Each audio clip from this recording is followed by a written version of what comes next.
सज्जनों, आज मैं आपको लाजवंती, जिसको संस्कृत में लजालू, हिंदी में लजालू इत्यादि अनेक नामों से पुकारा जाता है और जिसको अपनी भाषा में हम छुई मुई भी कहते हैं, क्योंकि इस बेल को छूने पर ही ये बिल्कुल मुरझा जाती है, इसलिए इसको कहते हैं छुई मुई। जैसे कि इसको छूते हैं तो ऐसा लगता है जैसे ये मर गई।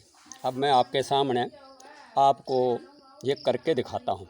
ये देखो, ये जिस भी पत्ते को हम हाथ लगाते हैं तो ये बेल जो है बिल्कुल सिकुड़ जाती है। ये देखो, ये जब हम इसको हाथ लगाते हैं तो ये सिकुड़ जाती है, इसलिए हम इसको छुई मुई बोल देते हैं। बिल्कुल मुरझा जाती है। सज्जनों, ये लाजवंती है,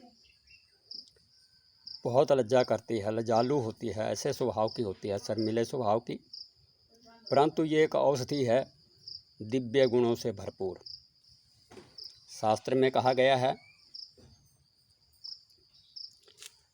कि जिसको खांसी होती है तो खांसी के समय में अगर इस लाजवंती की जड़ को गले में बांध दिया जाए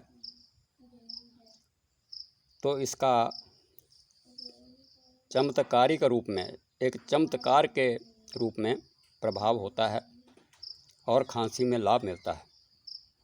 सज्जनों, यह औषधि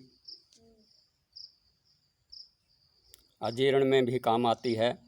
जिनका हाजमा ठीक नहीं रहता उनके लिए भी लाभदायक है। नंबर 3 पर यह औषधि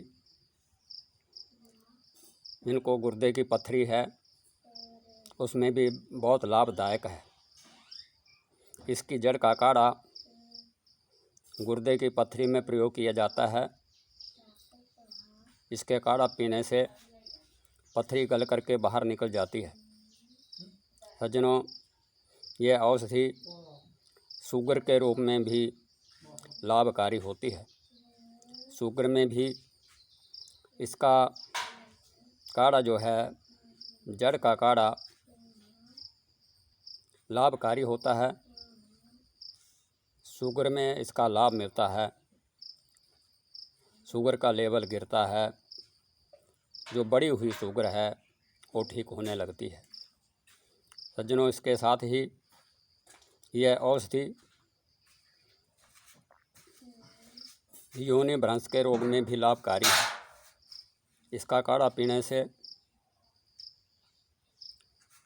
इस रोग में बहुत लाभ होता है।